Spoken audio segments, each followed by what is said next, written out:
The stem of my wine glass was still cool against my fingers when I caught the slight tremor in my sister's hand. It was barely noticeable, the kind of thing you'd miss if you weren't looking directly at her.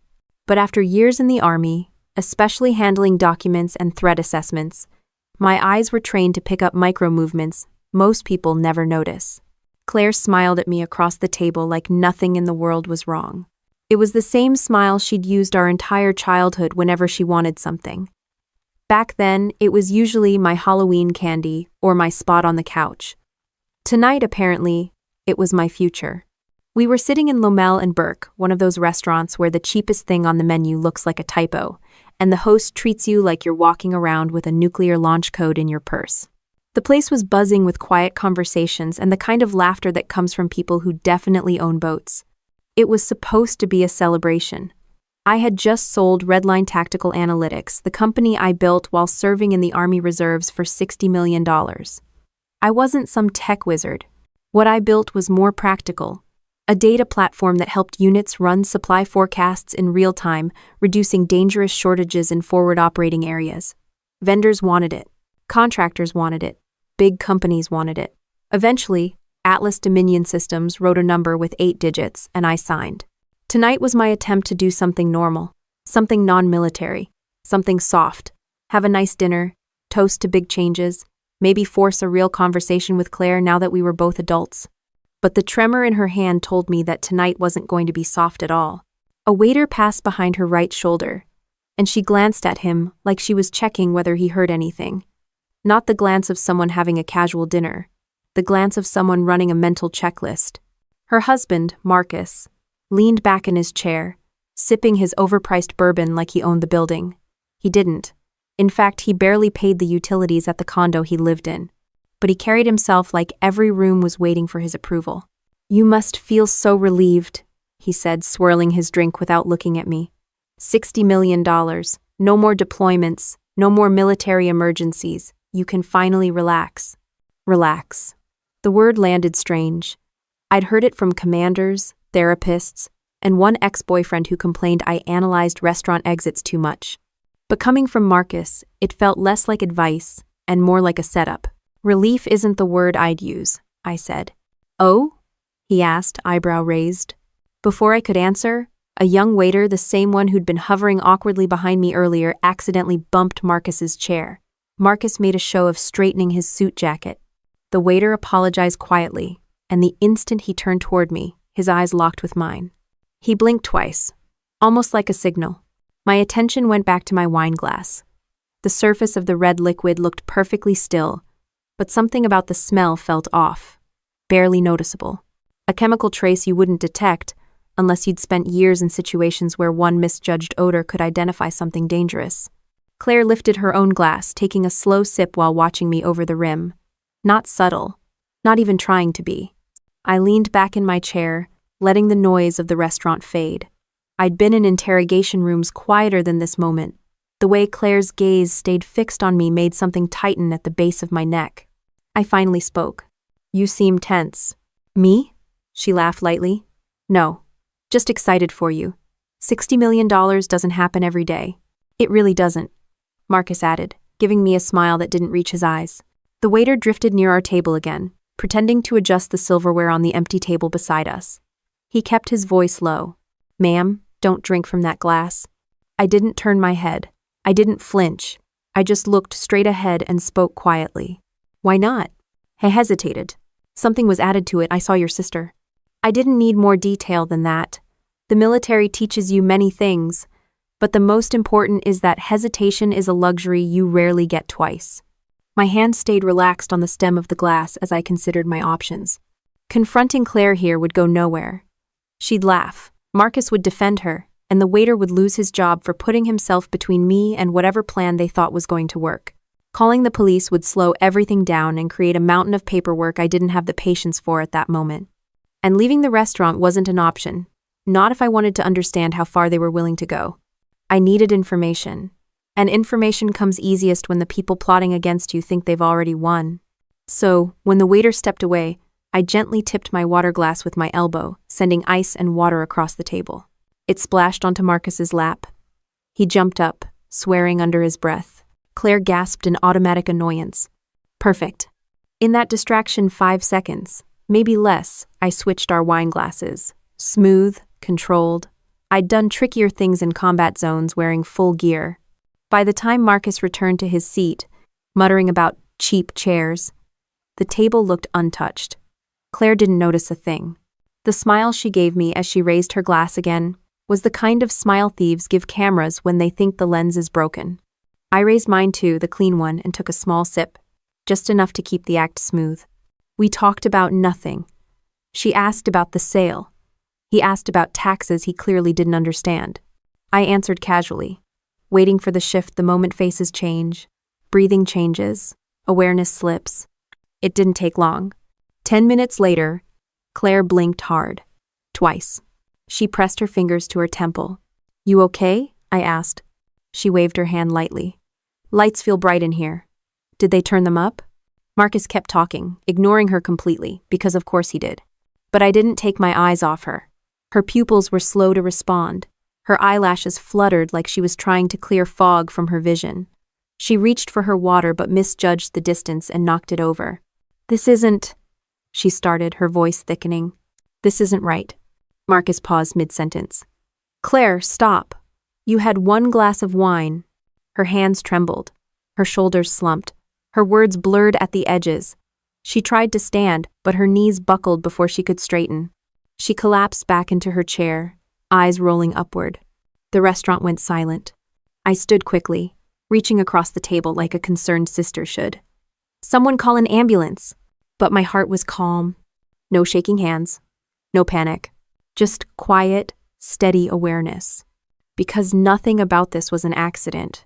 Nothing about this was coincidence. And for the first time all night, I saw the truth behind Claire's eyes. The truth about how deep her resentment ran. The truth about how far my own sister was willing to go. And as I knelt beside her, holding her hand with the calm of someone who dealt with far worse, something inside me settled into place like a round snapping perfectly into a chamber. There was no going back from this moment. Not for any of us. The weight of Claire's body leaned against my arm as I steadied her in the chair, and the restaurant lighting didn't feel bright to me at all. It felt clinical, almost helpful, showing me every small shift in her expression. Marcus hovered behind us, frozen, torn between looking panicked and calculating which version of himself would serve him better in front of witnesses. Someone call 911, I said again, louder this time, because the room had gone so quiet you could hear the AC vent humming. A manager rushed over. The waiter who warned me his name tag said Evan kept a careful distance, but I could see the worry in his face. He knew exactly what was happening. Claire's breathing quickened. Her eyes twitched. Her fingers curled weakly toward mine, less like a plea and more like her body firing random signals. What's wrong with her? Marcus demanded at no one and everyone, still not getting anywhere near her. She's just drunk. People get dizzy when they drink too fast. The manager gave him a sharp look. Sir, she is not drunk.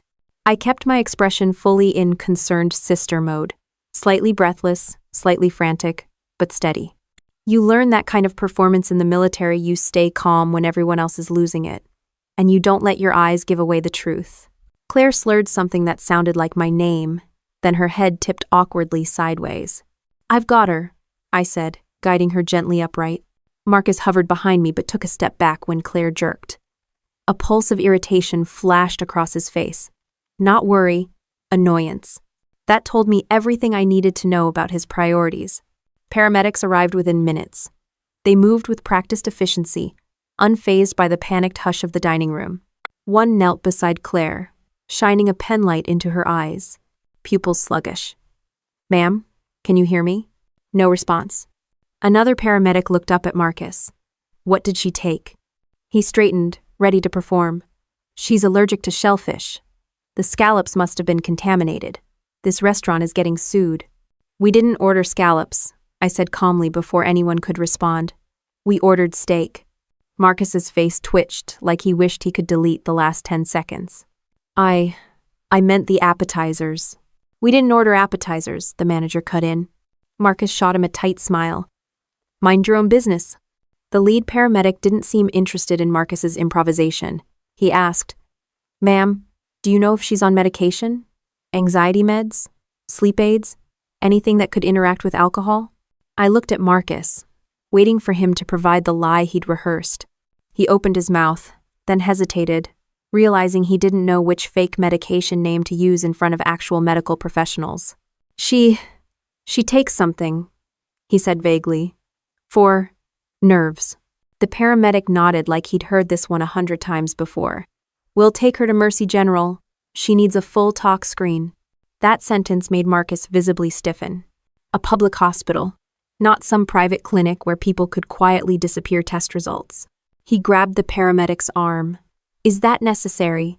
I can drive her to her doctor. He knows her history. Sir, let go of my arm, the paramedic said without raising his voice. She needs to go now. Marcus let go, but his jaw twitched hard enough to show strain. They moved her onto a stretcher. Claire's head lolled to the side. Her hair fell over her cheek. She looked small and vulnerable, and for a heartbeat something strange flickered in my chest. Not sympathy exactly, but recognition. This was still my sister, even if the person she'd become was a stranger. The paramedics rolled her toward the door. Marcus tried to follow, but the manager stepped into his path. You need to settle your bill. Marcus glared at him like he'd grown a second head. Seriously? I said, I'll cover it. Marcus didn't even thank me. He stormed toward the ambulance, and for a moment the restaurant felt like it exhaled. I looked toward the service station. Evan stood there gripping a water pitcher so hard his knuckles were white. I walked up to him. Thank you. His voice shook. I didn't know what else to do. I thought if I didn't say something you might. He didn't finish. You did exactly the right thing, I said. He nodded, but I could see the fear in his posture. People don't get involved in family conflicts because it's messy. People definitely don't warn someone that their sister tried to drug them. It wasn't just brave. It was risky. I took out my card, my personal one, the same card I kept for emergencies and off-duty contacts.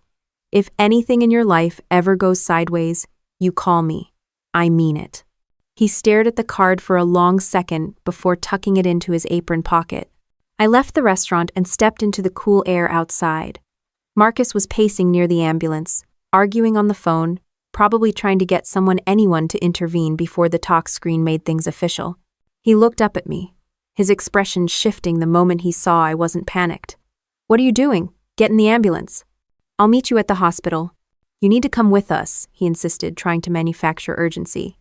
The doctors will want to talk to you. They'll have questions. I didn't budge. He dropped his voice. Play along, Riley. Play along. That was the first honest thing he'd said all night.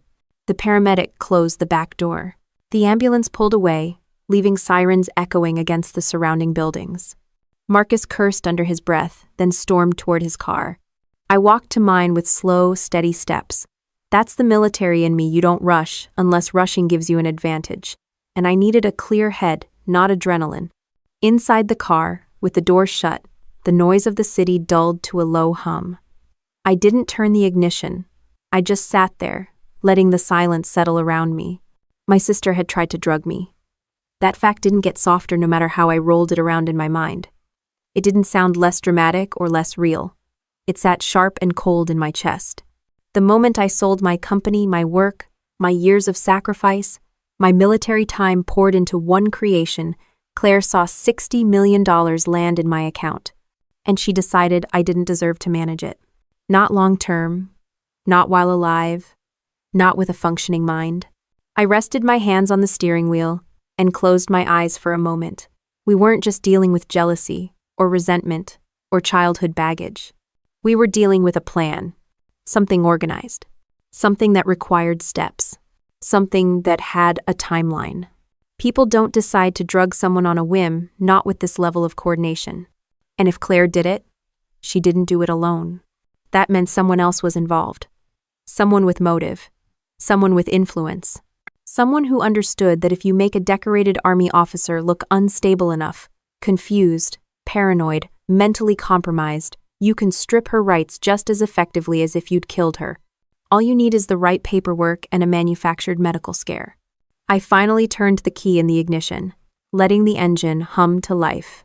My headlights illuminated the empty road ahead, stretching into the dark. I wasn't driving to panic. I wasn't driving to escape. I was driving to understand exactly who had decided to turn my life into a battlefield. And more importantly, why they thought I wouldn't fight back. The hospital's fluorescent lights washed over the waiting room as I stepped inside, and the temperature drop hit me immediately. Mercy General always felt like it was kept 5 degrees colder than necessary, probably to discourage people from lingering. Marcus was already there, pacing in tight circles like someone had wound him too tight and forgotten to let go. He didn't notice me until I sat down across from him. His pacing stopped. His shoulders rolled back into that fake, confident stance he always used when he wanted control of a room. "What took you so long?" he asked. "Traffic," I said. There was no traffic. He knew there was no traffic, but he also knew better than to challenge me directly when he wasn't prepared. A doctor in green scrubs walked out of the trauma bay, scanning the waiting room. He was mid-30s, sharp-eyed, sharp-voiced, and looked like he hadn't slept since the Obama administration. "Family of Claire Dalton?" Marcus practically lunged forward. "Yes, that's me. I'm her husband." The doctor looked at him for half a second, then looked at me. "And you?" "I'm her sister." The doctor nodded toward me. He clearly trusted me more, just based on posture and tone. Medical staff are surprisingly good at reading people. Comes with the job. He cleared his throat. "Your sister experienced a severe reaction to a substance in her system. We've given her medication to stabilize her. She's sedated right now, but responsive." "What substance?" I asked. He pulled a tablet from his pocket. "We ran a rapid talk screen. She ingested a high dose of Olapraxin." My spine went rigid. Olapraxin wasn't some over-the-counter nonsense. It was a prescription antipsychotic used in severe psychiatric cases: schizophrenia, bipolar disorder with psychosis, acute delusions. The kind of drug you don't take lightly, and definitely not with alcohol. "She's on that medication," Marcus said quickly. Too quickly. "She takes it for anxiety." The doctor stared at him flatly. "Olapraxin is not an anxiety medication." "Well," she told me. "Is she under psychiatric treatment?" the doctor asked. Marcus opened his mouth, but no sound came out. He shut it again. The doctor turned to me. "Do you know of any mental health issues in your sister's history?" "No," I said. He nodded again, clearly believing me more than Marcus. "We've contacted the toxicology lab for a full analysis. A dose this high is dangerous. If she had drunk more, she could have gone into respiratory failure." Beside me, Marcus pretended to look horrified. It didn't suit him. The expression sat on his face like a jacket 2 sizes too small. "What happens now?" Marcus asked. "We're admitting her for observation," the doctor said. "And given the medication involved, the psychiatric team will evaluate her for a 72-hour hold." Marcus flinched. I watched it happen. Barely a twitch, but unmistakable. A 72-hour psychiatric hold was a nightmare for someone planning a legal power grab. It invited questions, records, evaluations from people who knew exactly how to untangle lies. "We'll keep you updated," the doctor added before walking away. As soon as he was gone, Marcus dragged me to a quieter corner by the vending machine. "We need to get her out of here," he said in a low, urgent voice. "No," I said, leaning against the wall casually. "She needs medical care." "You don't understand. This hospital is going to make this worse. I need to call her real doctor." "Wait, her real doctor?" I asked, raising an eyebrow. "Yeah, Dr. Reeves." He emphasized the name like it should carry weight. It didn't. "Never heard of him," I said. He looked irritated. "He's a psychiatrist. Private practice. He knows her case. I've called him already." I paused. "You called him?" "Yes." "She trusts him. I trust him." That was interesting. Claire didn't trust anyone. Claire used people like stepping stones. If she trusted a doctor, odds were high that doctor was doing something convenient for her or him. His phone buzzed. He stepped a few feet away but didn't walk far enough to get out of earshot. "Yeah? You got the paperwork?" He lowered his voice. "No. I don't care what time it is. The hearing is at 8. We need everything ready." My chest tightened. Not from fear, from clarity. 8 a.m. Hearing. Paperwork. This wasn't spontaneous. This wasn't a crime of opportunity. This had been in motion. Marcus kept talking. Voice clipped. "Look, if she's on a psych hold, it screws the timeline. I need him clear by then. Just get the damn report ready. He hung up and turned back toward me with a straight face, as if he hadn't just revealed half a conspiracy. I kept my expression bored. Everything okay? He shoved his hands in his pockets like everything was normal. Claire's doctor is coming. He'll sort this out. Havry. And what exactly does he need to sort out? I asked. His jaw flexed. Nothing that concerns you. I didn't react.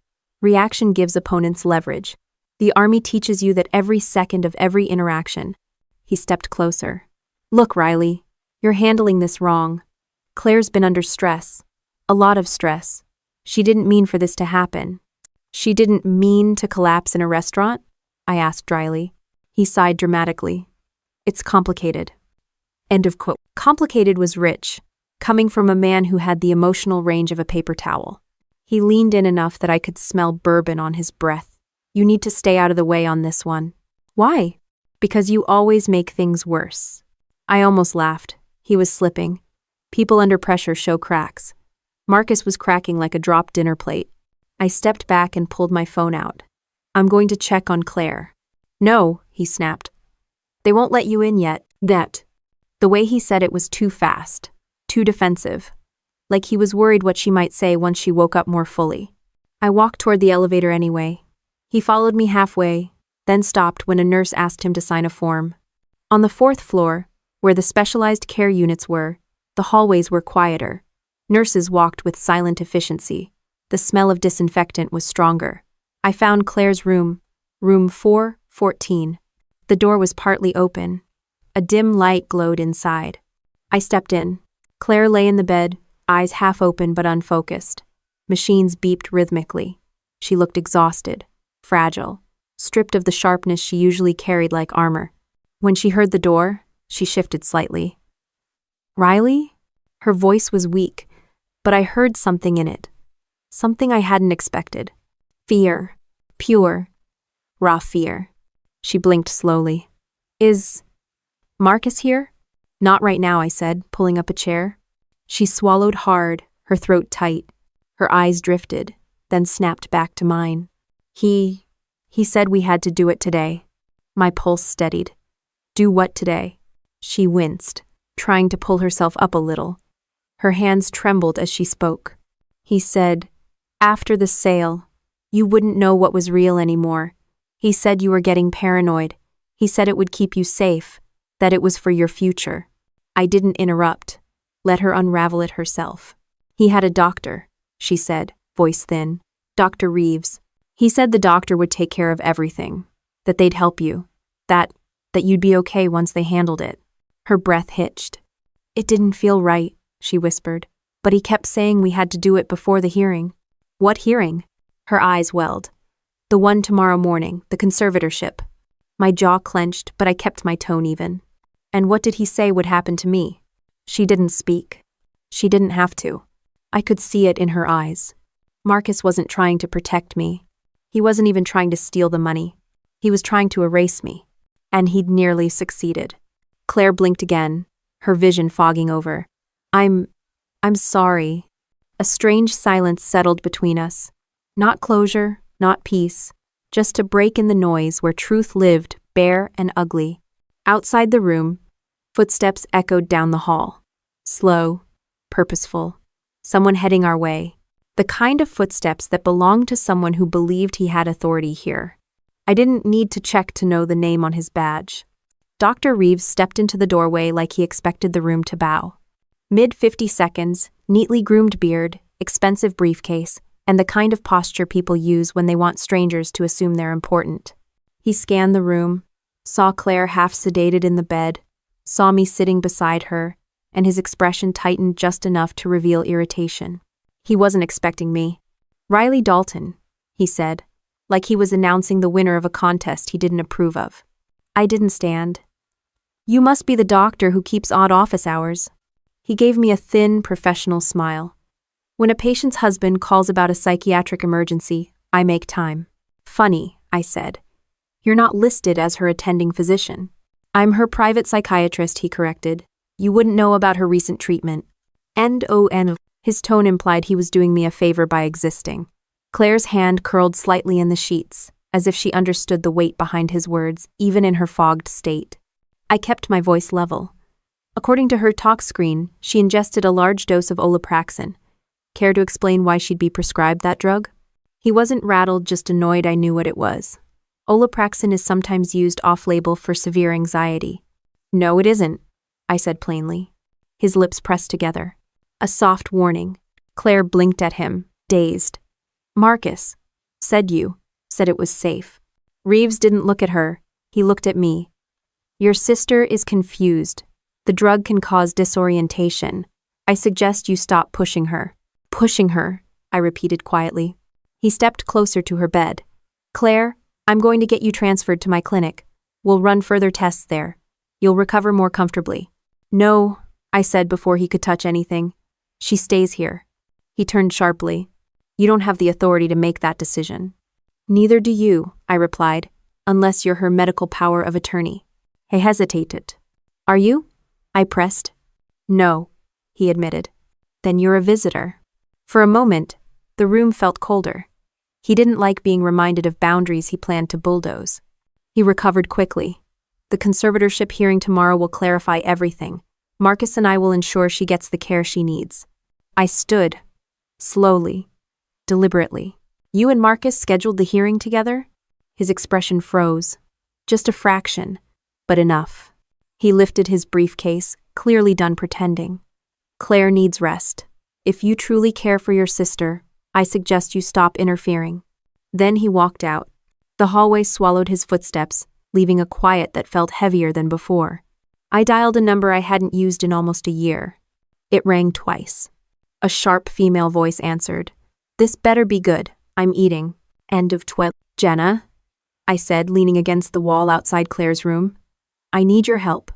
There was a rustle of movement, the sound of a fork clattering onto ceramic. Riley? Holy hell. Tell me you didn't get arrested. Not yet, I said. That's not funny. It wasn't a joke. Silence stretched for a beat. Then her tone shifted completely. What's happening? I filled her in everything that happened at the restaurant.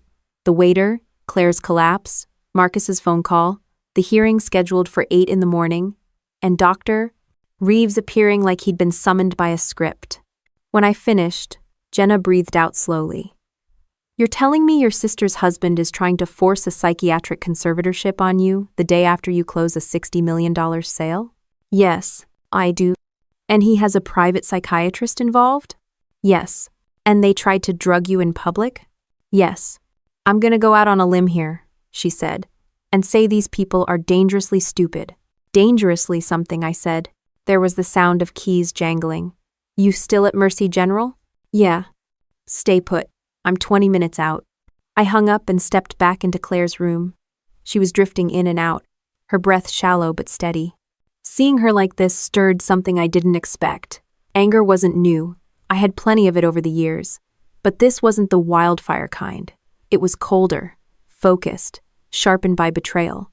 I pulled a chair closer, and Saturday Claire's eyes cracked open. Riley, she whispered, I didn't want to hurt you. You didn't, I said softly. She blinked slowly, trying to process my tone. He said, you were slipping. Said the army changed you. Said, you needed help. That last part hit deeper than I wanted it to. Did you tell him anything about my deployments? I asked. Her breathing hitched. He pushed me. Asked if you ever got jumpy.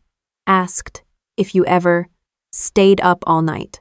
Asked if you kept weapons. I pulled in a breath through my nose. He was building a narrative. A classic one. A decorated veteran showing signs of instability. A sister with medical concerns. A psychiatrist to validate the claim. And $60 million just waiting to be protected. He said, it would keep you safe, Claire whispered. I didn't respond because nothing I said would help her state. She fell asleep again, her features softening into something almost childlike. I stepped into the hall just as Jenna strode out of the elevator. Her hair was tied back, badge clipped to her belt, posture sharp enough to cut steel. Okay, she said, stopping in front of me. Show me the mess. Oh. We walked into Claire's room. Jenna looked her over, then glanced at the monitors, the chart, the IV bag. This wasn't an impulse, Jenna said. Someone planned doses, timing, location. I know. And they needed her to drink more than she did. I know. And they needed you sedated enough to appear mentally compromised. I know. She crossed her arms. So what's your move? I opened Claire's bedside drawer. Inside was her purse, the one Marcus brought from the restaurant. I didn't touch the contents, just noted what was there. Lipstick, phone, keys, wallet, a small envelope partially hidden against the lining. I tilted it with one finger. Inside was a folded sheet of paper. Go ahead, Jenna said. I'll call the nurse if anyone asks. I pulled out the paper, unfolded it. It wasn't a receipt. It wasn't a note. It wasn't even hers. It was a typed letter with a legal header. A petition for conservatorship, filed yesterday, naming me as the person suffering from episodes of delusion, erratic financial decision-making, and compromised cognitive function. Signed by Dr. Reeves. Submitted by Marcus Dalton. Jenna read over my shoulder. They were going to serve this after the hearing. My jaw tightened, but my voice stayed calm. They wanted me unstable enough to pass it. She looked at me with a mix of anger and respect. What are you thinking? I'm thinking we don't stop a plan like this by playing defense. End of chapter. Meaning? We let them proceed exactly how they intended, I said quietly, but we expose every step. A nurse walked in to check the monitors. I folded the document and slipped it back exactly where it was. Jenna nodded once. This is going to get loud. It won't if we're careful. And if they push harder? I glanced at the window where the city lights flickered across the glass. Then they'll learn the same thing every enemy I ever had to face learned. Jenna waited. I finished the sentence without raising my voice. I don't break easy. Jenna and I stepped out of Claire's room, and the hallway lights felt harsher now, like the building itself knew what kind of night this was going to turn into. Jenna kept her stride sharp, the same walk she used during military investigations when she smelled a cover-up. I'd seen that look before. It never ended quietly for the people on the wrong side of it. We need a lawyer, she said. A real one. Not some base legal office that thinks a serious case is someone stealing government staplers. I already have one in mind. She stopped. Who? Laura Donovan. Jenna raised an eyebrow. You're pulling the nuclear option early. That's the point. She pulled out her phone, searching something. You sure she'll take this on with no notice? She never cared about notice. Only leverage. And this gives her more leverage than she's had all year. Jana smirked. Fair. Ando. We reached the elevator. As the doors closed, Jenna's expression hardened again. Riley, conservatorship cases aren't small. If Marcus has Reeves involved, they're not playing checkers. They're playing full-blown corporate chess. I'm aware. And once this thing hits the court system, I cut her off without raising my voice. That's why it doesn't hit the court system blind. The elevator reached the ground floor. We stepped into the lobby, where a few late-night visitors were half asleep in chairs, waiting on relatives or test results. Everything felt normal here. Calm, still, forgettable. The kind of normal Marcus was counting on me not having again. Outside, the air carried that cold Colorado bite that wakes you up whether you want it to or not. I took out my phone and dialed Laura Donovan. She picked up on the second ring. Who is this? She asked, crisp as ever. Riley Dalton. Silence. Not surprised silence, calculating silence. What's wrong? She said. Conservatorship hearing, 8 a.m. tomorrow, filed by my sister's husband, backed by a psychiatrist who just tried to transfer my sister out of a hospital without authority. When were you notified? I wasn't. That earned a sharp exhale. Where are you right now? Mercy General. I'm downtown. 15 minutes. She hung up without saying goodbye. Classic. Jenna slid into the passenger seat of my car as I started the engine. So, lawyer's in. She's more than in, I said. She's hunting. We drove through the quiet city blocks, the street lights flickering across the windshield. Jenna drummed her fingers lightly against her knee. Tell me something, she said. When did you first suspect Marcus was capable of something like this? When he started dating Claire. She snorted. Accurate. No, really. He latched onto her faster than anyone else she'd been with. Too fast. He mirrored her interests, her frustrations, her plans, but he never mirrored her responsibility. Parasit behavior, Jenna said. Precisely. The road stretched ahead of us, empty except for a few late-night delivery trucks. I kept my eyes forward. He pushed her into a different orbit, a worse one. At first, I thought she picked him because she was lonely. I didn't realize he picked her because she was useful. Dex. Useful to get to you. Useful to get to the money. I corrected. Jenna didn't argue. We reached a quiet side street near my house. Jenna opened her door. You grab your files. I'll pull anything I can from the CID contacts without triggering flags. Inside, my house was exactly how I left it. Orderly. Structured. The military habits never left everything organized, functional, easy to access. I headed straight to my office and opened the fireproof cabinet I rarely touched. It contained 3 neatly labeled folders about the sale, 1 folder about previous legal consultations, and 1 sealed envelope labeled Emergency Military Contacts. I grabbed all of it. When I returned to the living room, Jenna was already scrolling through something. Good news, she said. Marcus has a history. He looks like a man with a history, I said. This isn't the kind of history that shows up on background checks. This is the kind that shows up in investigations that get closed for resource allocation reasons. Translation. Someone protected him. I sat down. From what? From charges related to trafficking restricted tactical components. I stared at her. Trafficking? Not weapons, she clarified. Components. Fiber plates, comms modules, things that fall off trucks. And he's selling them? Looks like he distributes. Low level. Greedy rather than strategic. End of Cree. That aligned with everything I knew about him. Ambition without talent. Wrapped in cheap charisma. Tell me there's more, I said. There's more, she confirmed, sliding her phone across the table. Open on the screen was a partial case report from last year, flagged by ATF, referencing unrecovered inventory from a supplier whose name I recognized immediately. My own. Redline Tactical Analytics occasionally used that supplier. If Marcus got wind of my sale through Claire, he might have believed he could launder old mistakes through the narrative of my newfound instability.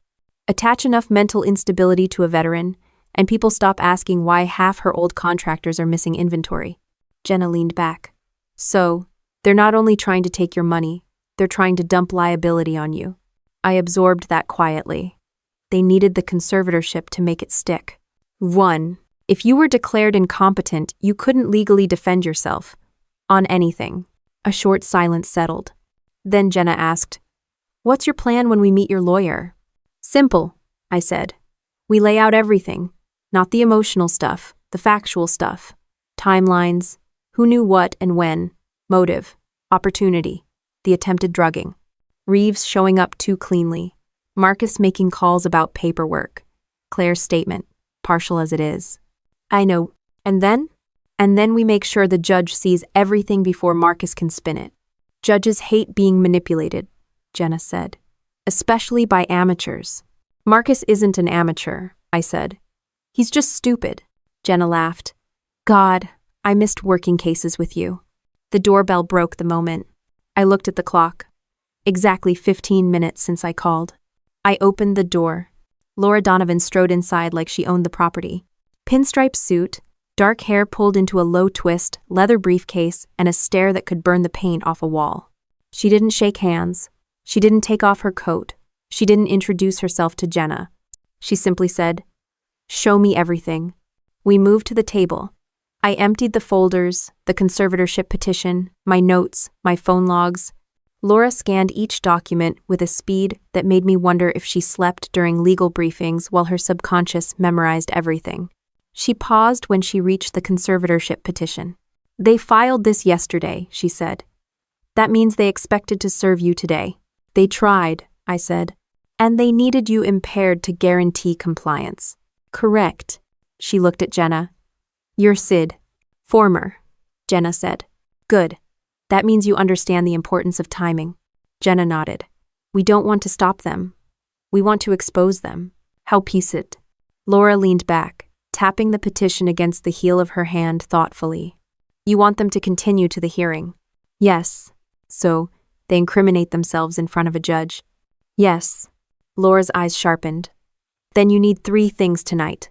1. Sworn witness statements. 2. medical documentation from the hospital verifying the drug. And 3. Context your military record, your business record, and proof that you are, in fact, mentally competent. Eisenpachter. That won't be difficult, I said. No, she replied. But it needs to be airtight. She stood suddenly. I'll draft the filings, you get the statements, Jenna gets the background. And Riley? I looked up. Don't sleep. The other side won't. She headed for the door, flipping her briefcase shut. I'll see you at the courthouse. She left as quickly as she arrived. Jenna exhaled. She's intense. She's necessary, I said. Intensity is part of the package.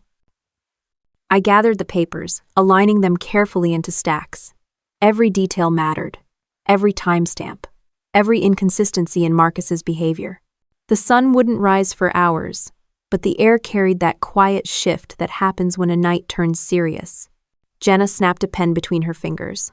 Okay, what do we do first? I set the conservatorship petition flat on the table, smoothing a crease with my palm, steady and deliberate. We build the truth, I said. And we make sure it hits harder than anything they planned. The night deepened outside, but nothing in it felt still. The courthouse steps looked sharper in the early morning light than they had any right to.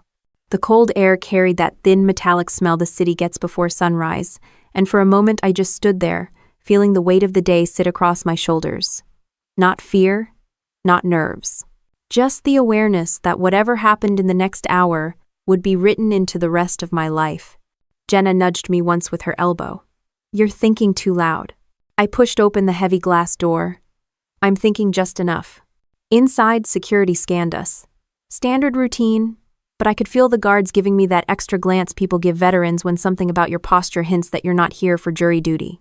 Jenna flashed her retired CID credentials, and the guard waved her through with professional respect. Laura Donovan was already in the hallway outside courtroom 3B, flipping through a folder like she was reviewing the tax returns of someone she fully intended to ruin. She didn't look up when we approached. She didn't need to. She registered everything around her without shifting her eyes. You're on time, she said. It's 8 a.m., I replied. They can't start without us. End quote. Laura snapped the folder shut. They can start, but they won't finish the way they planned. Her tone carried no bravado, just fact. Across the hall, Marcus stood with Dr. Reeves. Reeves wore a new suit this morning, more polished than the one he had at the hospital. Marcus had changed too. A navy jacket, pressed shirt, hair slicked back like he wanted the judge to think he owned a yacht and a conscience. He spotted me and frowned. It wasn't anger. It was confusion. I wasn't stumbling, or disoriented, or slurring my words. I wasn't supposed to be stable. I wasn't supposed to be calm. His plan required me to walk into the courtroom already unraveling. Instead, I looked rested, alert, and inconveniently alive. Marcus turned to Reeves, hissed something low, and Reeves responded with a small shake of his head. Whatever concern Marcus had was clearly not what Reeves wanted to deal with. Showtime, Laura murmured as the bailiff opened the courtroom door. We stepped inside. The judge, a compact woman with square glasses and an expression that suggested she'd rather be anywhere else, entered moments later. She took her seat, adjusted her robe, and gave the room a look that could silence a kindergarten class. Case 22-984, the clerk announced. Petition for emergency conservatorship filed by Marcus Dalton against respondent Riley Dalton. The words hung in the air, heavy enough to taste. The judge glanced down at the paperwork. Mr. Dalton, you filed this petition yesterday afternoon. That is unusually fast. Marcus stepped forward with the confidence of a man who'd rehearsed in the mirror. Your Honor, my sister-in-law has been a danger to herself. She's been displaying signs of paranoia, delusion. Sir, the judge cut in, I have read the petition. Don't repeat what I can see right in front of me. Marcus's jaw flexed. Yes, Your Honor. And the respondent? She asked, shifting her gaze to me. I stepped forward, present. Her eyes scanned my posture, my clothing, my clarity. People underestimate judges. They're trained to read people the same way intelligence officers are. Her expression didn't change, but I could almost hear her thinking, this isn't someone who belongs in a conservatorship hearing. Laura stepped beside me. Your Honor, I represent Miss Dalton. And before we begin, I would like to submit certified medical documentation from Mercy General Hospital regarding the respondent's mental state. The judge extended her hand. Approach. Laura handed her the folder. Inside were the toxicology reports confirming that the drug found in the wine had never entered my system. The judge flipped through the papers, her eyebrows tightening with every page. She looked up. Mr. Dalton, this report concerns me. Reeves stepped forward. Your Honor, if I may. No, she said sharply. You may not. Reeves froze. Jenna's lips twitched in amusement beside me. The judge closed the folder slowly. According to this, your sister-in-law ingested Olapraxin, not the respondent. But your petition claims Miss Dalton exhibited erratic behavior last night. Marcus swallowed. Yes, Your Honor. She has episodes. The judge turned to me again. Miss Dalton, were you aware of this alleged psychiatric history? No, I said plainly, because it does not exist. Laura added, Your Honor, we also have a sworn statement from the restaurant staff regarding an attempt to drug my client's drink. By whom? The judge asked. Laura didn't blink. By Mr. Dalton's wife. A hush rippled across the courtroom. Marcus burst forward. That's ridiculous. My wife would never. The judge raised a palm. Speak again out of turn and you will be removed. He froze mid-protest. The judge gestured. Continue, Miss Donovan. 9. Laura handed the judge the waiter's written statement. The judge read silently for several seconds. Her eyes narrowed. And this young man claims he witnessed Mrs. Dalton placing a substance into the respondent's wine?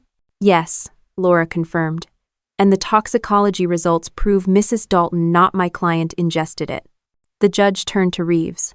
Dr. Reeves, you signed a psychiatric declaration regarding Miss Dalton's mental stability. On what basis? Reeves straightened like a man trying to look taller than he was.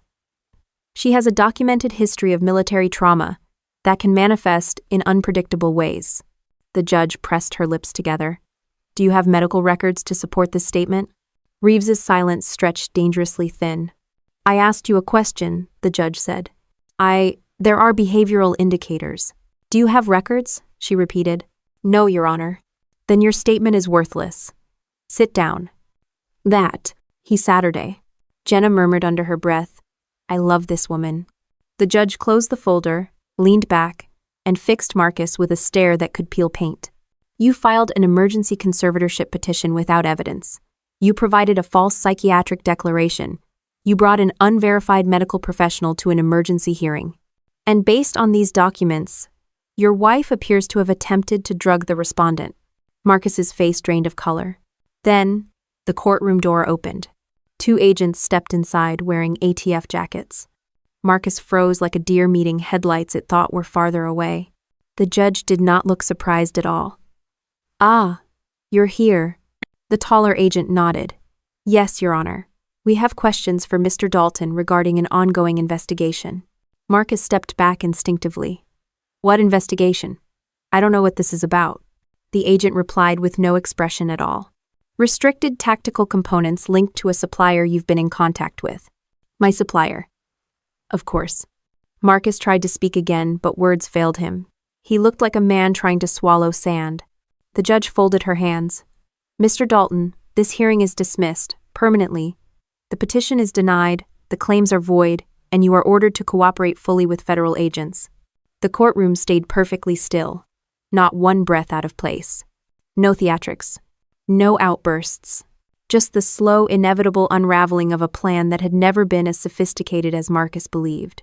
He glanced at me one last time, confusion, anger, fear, all tangled together, and for the first time since this started, I saw something that looked like clarity flicker behind his eyes. He finally understood he'd picked the wrong soldier to ambush. The agents walked him out without ceremony. No handcuffs yet, but close. The judge turned back to me. Miss Dalton, you are free to go. What? He nodded. Thank you, Your Honor, she added, almost gently. And thank you for your service.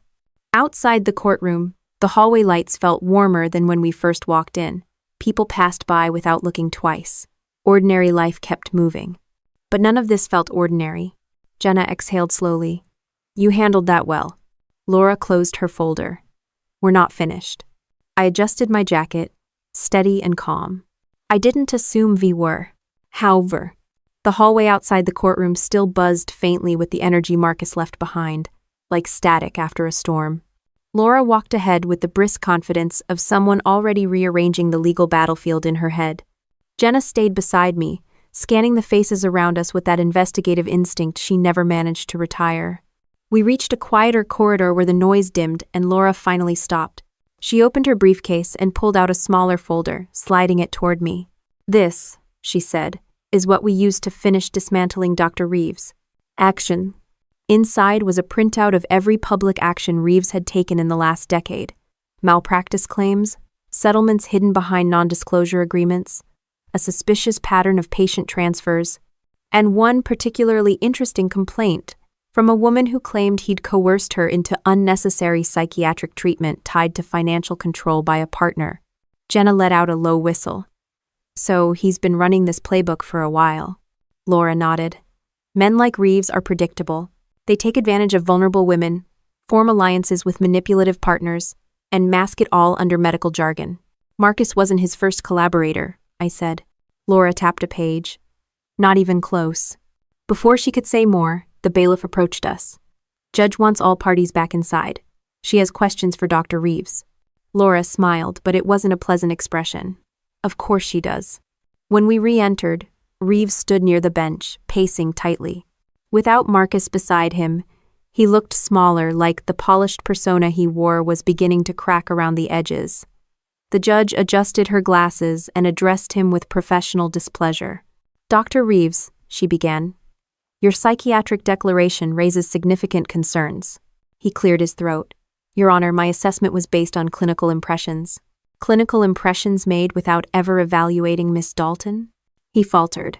"Her behavior patterns." "What patterns?" the judge snapped. "Standing upright, speaking clearly, sitting calmly in a courtroom? Because that is all I have observed." Reeves opened his mouth, but Laura stepped forward before he could form anything resembling an excuse. "Your Honor, may I?" The judge nodded. Laura held up a copy of the petition and Reeves's declaration. "This document is fraudulent," she said plainly. "It contains fabricated psychiatric symptoms, none of which are supported by medical records, corroborated witnesses, or observed behavior. It also includes a diagnosis, acute episodic delusion disorder, which is not a legitimate clinical term recognized by the DSM. The judge's gaze sharpened. "Dr. Reeves, is that true?" Reeves's lips parted, but no sound came out. Laura continued mercilessly. "Additionally, we have records showing Dr.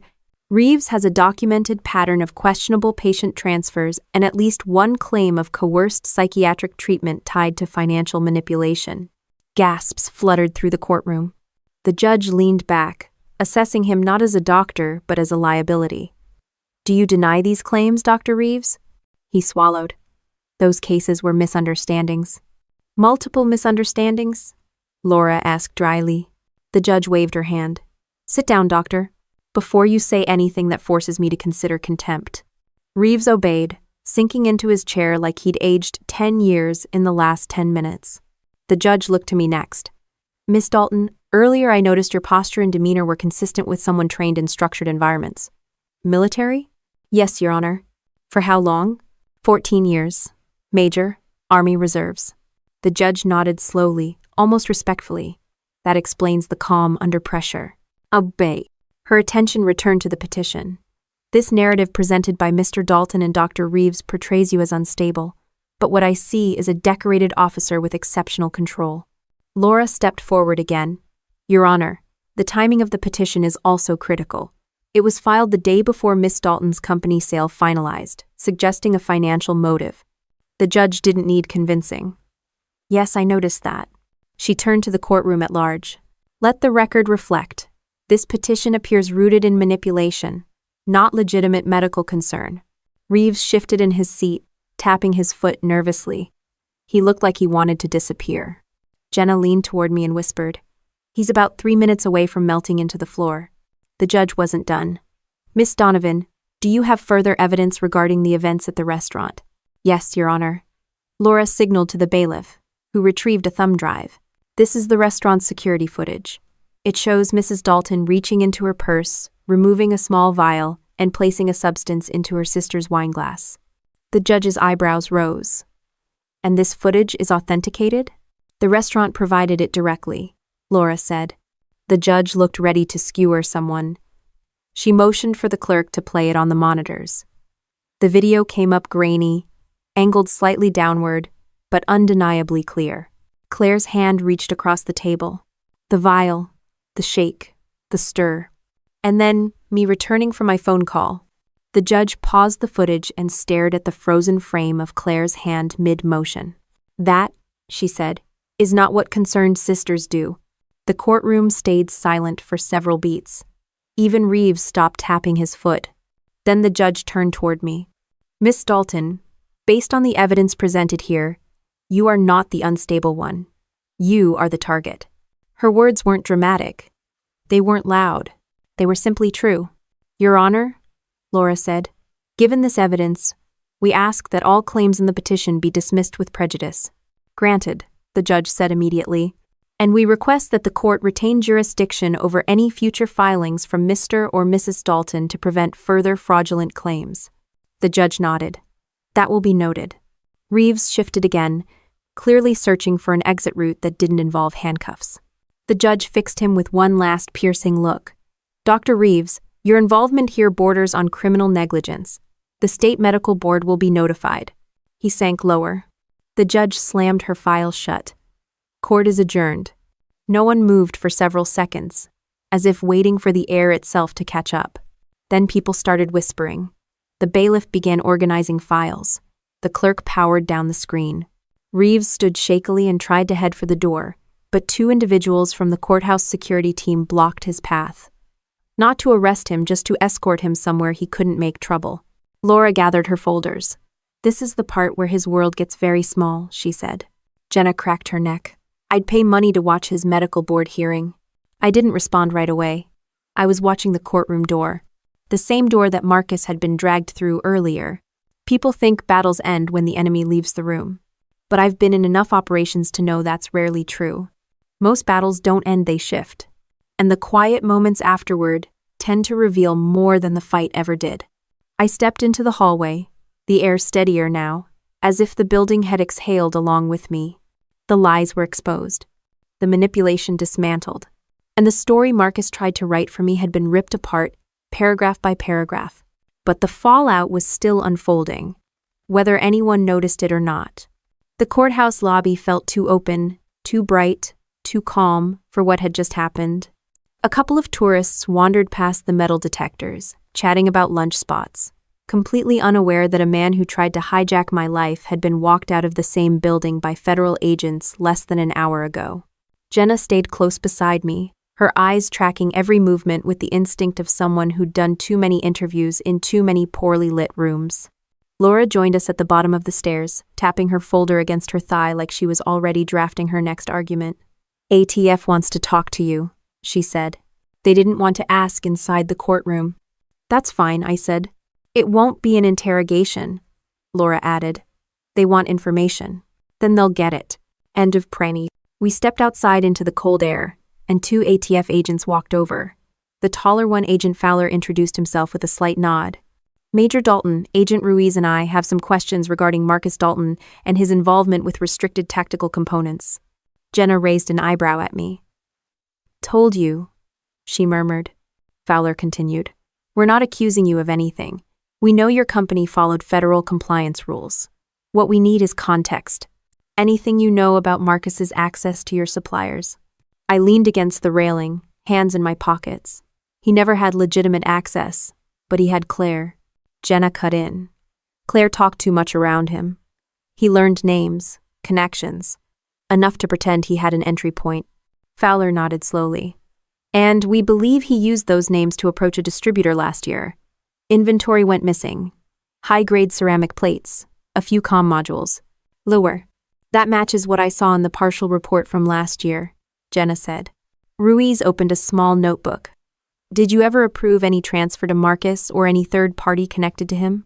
No, I said plainly. And anyone who knows me knows I don't operate on handshakes and vibes. Ruiz almost smiled. We've heard that. I shifted slightly. What's Marcus's status now? Detained for questioning, Fowler replied. Not arrested. Yet. Zero. That yet held more weight than the courthouse doors behind us. Fowler continued. He's been on our radar for months. He's sloppy, but not sloppy enough to pin directly without cooperative testimony or a connected incident. And now, Ruiz added, you're the connected incident. I nodded once. Logical. Clean. Expected. Does he know you're talking to us? Fowler asked. If he has a functioning brain cell, I said, he should assume I'm talking to every agency with a badge, a clipboard, or a half-charged phone. That earned an actual smile from Ruiz. We'll stay in contact, Fowler said. There's more to piece together. They walked off toward the parking lot, leaving me with cold air and a faint smell of exhaust fumes. Jenna crossed her arms. Well, she said, that escalated directly into federal crime territory. End of tree. It already was federal crime territory, I said. We just opened the blinds. Laura checked her watch. I'll file the dismissal paperwork and notify the court clerk. You two should go to the hospital. Claire Dalton is still a legal liability until she stabilizes. Jenna nodded. We'll meet you after. We headed to the car, and once we were inside, Jenna let out a slow breath. You know, when you asked me for help last night, I thought we'd be dealing with some petty manipulation. Maybe a forged signature.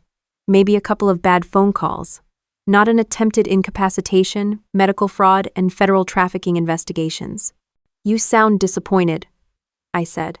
Please, I live for this stuff.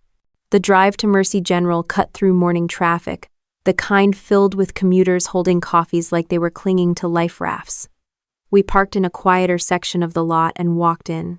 The hospital's fourth floor felt more settled than the night before, the chaos replaced with that steady clinical rhythm hospitals fall into once the adrenaline fades.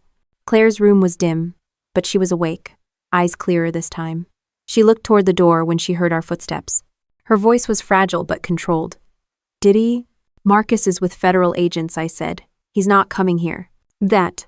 She blinked once, then twice, as if processing the idea that the man she thought she loved had stepped over a line so far he couldn't see it anymore. She looked exhausted. But not just physically, like her brain was trying to rearrange itself around the truth. I didn't know he was involved in whatever this is. He didn't tell you, I said evenly. Because he didn't need you to know. He only needed you useful. Her chin trembled. Just a fraction. She wiped at her cheek before a tear formed. I thought he was helping me. I thought he cared. People always assume betrayal looks dramatic. Raised voices, slammed doors, fireworks. But it usually looks like this. Someone sitting in a hospital bed, realizing they handed the wrong person control of a part of their life they should have guarded carefully. She swallowed. What's going to happen to him? That depends on ATF, Jenna said. And how much he decides to talk. And Dr. Reeves? She asked. He's being investigated by the state board, I said. And maybe more. Claire nodded slowly and pressed a hand to her forehead. I messed everything up. I moved a chair closer to her. You were manipulated, not malicious. There's a difference. She stared at me with eyes that looked younger than they had last night. I'm sorry, Riley. I didn't respond right away. Silence has weight, sometimes more than words. She took a shaky breath. I don't know why I listened to him. Because he didn't push you all at once, Jenna said. He eased you into it. That's what manipulators do. They don't shove you off a cliff, they convince you to walk closer to the edge. Claire sank back into the pillow. I want to help. I want to tell them everything. You will, I said. After you rest, and after the doctors clear you. A nurse stepped in to check vitals. Claire's numbers were stabilizing. The fog in her eyes was clearing, little by little. Jenna glanced at her phone. ATF sent a message. They want any documents she can provide once she's lucid. She will, I said. The nurse left. The room settled again. Claire shifted slightly. Riley, what would have happened if I hadn't drunk the wine? I looked at her directly. You would have ended up in this bed either way, I said. But I would have been the one they called unstable. She didn't argue. She couldn't. She saw the truth too clearly. Jenna leaned against the wall. And if the conservatorship passed, you wouldn't have access to your accounts. Someone else would control your decisions. Someone else would handle your legal exposure. And Marcus would have used your business sale to launder his mess. I added. Claire let the reality sit on her chest, heavy and undeniable. After a long moment, she whispered, "How do I fix this?" "You start by telling the truth," I said. "And then?" "And then you don't let people like Marcus into your life again." Her eyes softened, not hopeful, exactly, but grounded in something real. Jenna checked her phone again. "ATF wants to swing by after lunch. They're digging through his financials." I nodded. "Good. The more they dig, the better." Claire closed her eyes briefly, not in defeat, but in the way someone closes their eyes before stepping somewhere bright. Jenna stood straighter. "Ready?" "Yeah," I said, picking up my jacket. There was no dramatic shift in the room. No final declaration. Just the steady hum of a hospital monitor and the feel of a battle turning, not ending. We walked out into the hall again, and the air felt sharper. The kind of sharp that comes when truth cuts deeper than anything else. I pushed open the hospital doors and stepped into the cold afternoon air, the kind that makes your lungs feel clean whether you want them to or not. Jenna walked beside me, tapping something into her phone before slipping it into her jacket pocket. "They pulled Marcus from the field office already," she said. "Af's not wasting time." "Good," I said. "He doesn't deserve a minute of quiet." We crossed the parking lot while a few nurses smoked near the loading dock, talking about weekend plans like the world wasn't unraveling for someone 6 floors above them. It struck me how normal everything looked. Normal is always the strangest part of a disaster, how it refuses to match the chaos in your head. By the time we got to the car, Jenna paused, leaning on the hood. "You did the right thing back there," she said. "I didn't do anything heroic," I reacted. "Most people don't react," she said. "They freeze. They minimize. They deny someone they love could do something that ugly." I didn't answer. I didn't need to. The silence made its point on its own. She slid into the passenger seat and I got behind the wheel. The drive back to my place took us through the quiet streets of Oak Ridge Bluff, past mailbox clusters and trimmed hedges. This was the kind of neighborhood where cul-de-sacs hid secrets behind clean siding and double garages. You'd never guess what was happening behind some of those doors. You'd never guess what had almost happened behind mine. When we pulled into my driveway, Jenna reached out and stopped me before I got out. "One thing," she said. "Claire's guilt is going to hit her in unpredictable waves. She's stable now, but that doesn't mean she's okay." "I know. You should consider getting her support long-term," she said. "Not just legal. Emotional. I'll handle it." She studied my face, checking for cracks. "And you? You need support too." I snorted. "I'll be fine." "That," she said, "is exactly why you won't be." I ignored her and stepped out of the car. She followed me inside. The house felt different now. Still clean, still quiet, still mine. But the air held the echo of something that could have happened here. Something planned by someone I'd once sat next to at holiday dinners. Someone who used to call me sis with all the warmth of a con artist rehearsing his lines. Inside, I grabbed 2 bottles of water from the fridge and handed one to Jenna. She cracked it open and leaned against the counter. "AF'll want you at the debrief tomorrow morning," she said. "They'll need every detail you can remember. They'll get it. And after that, you step back, let them handle the rest." "I'm not getting in the way," I said. "You say that now, but every time someone crosses your family line, you get this look." "What look?" She pointed at my face. "That one. The, if they breathe wrong, I'll handle it myself. Look." I couldn't help a small laugh she probably didn't expect. "Marcus isn't my job anymore." End quote. "Good," she said. "Because he'll be federal property by sundown." My phone buzzed on the counter. "Claire." I hesitated before answering. "Yeah." Her voice was softer than before, like all the steel had melted out of her tone. "Riley, the ATF came back to talk to me." "And?" "I told them everything I knew," she said. "About the messages, the conversations Marcus had in front of me, the night he borrowed my car to meet someone at that warehouse near the port. That'll help them." "Yin. I hope so." There was a pause. Not awkward, just heavy. "Riley, I know you don't owe me anything, but can you come by later?" "Not tonight," I said. "You need to rest, and the doctors won't let you sign anything or make statements until tomorrow." "I'm not asking about legal stuff," she said quietly. I don't want to sit here alone." That hit somewhere I didn't want to acknowledge. I rubbed my forehead. I'll stop by after dinner. Nat. Okay, she whispered, like that one word was holding her together. When I hung up, Jenna exhaled. You're going back? She asked. And you're going? Yeah. She nodded. Good. She needs you, even if neither of you knows what that means yet. The afternoon stretched into evening without ceremony. I warmed leftovers, dumped them on a plate, and ate without tasting anything. Jenna read reports at my dining table. The house was quiet outside of the clack of her keyboard and the occasional hum of the heater. When it was time to go, she stood up and stretched her back. I'll head home, she said. Call me if Marcus tries anything insane like escaping federal custody. If he escapes federal custody, I said, I won't be calling you. I'll be busy moving to a bunker. She cracked a smile and left. I locked the door behind her and drove to the hospital alone. Claire's room looked softer with the lights dimmed. She'd changed into a clean gown, her hair brushed back, her skin no longer chalk white. She looked tired, but human again. She glanced up when I stepped in. You came, she said. She sounded surprised. I pulled up a chair. I said I would. I didn't know if you meant it. I don't say things I don't mean. She folded her hands on her lap, picking at the edge of the blanket. They told me Marcus is giving them trouble. He won't talk. Line. That's expected. They said he could face charges. Years. Maybe decades. That's also expected. She stared at her hands. I don't know what to feel. I should hate him. I should be furious, but all I can feel is stupid. You trusted someone who made you feel valued, I said. He exploited that. That doesn't make you stupid. She looked up at me. Her eyes were tired but clear. Are you angry with me? I didn't answer right away. Yes, I said, because she deserved honesty. But not in the way you think. I'm angry you put yourself in danger. I'm angry he put you in danger. I'm angry you let him convince you that I didn't have your back. Her lip trembled. I'm sorry. I know. She wiped her face with the back of her hand.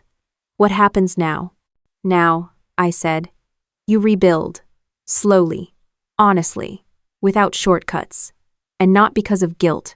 Because you want to. I do, she said quietly. I want to get better. You will. She breathed out. Long and shaky. Will you help me? Yes. The word was simple. Final. Enough. She leaned back against the pillow, visibly lighter. A nurse came in to check her vitals again. Claire didn't flinch. Her numbers were stable, her breathing steady. As I watched her, one simple truth settled into place. This wasn't the ending of anything. It was the beginning of everything that actually mattered. The kind of beginning built on honesty instead of manipulation. The kind that doesn't need revenge to stand tall. The kind where justice lands exactly where it should on the person who earned it.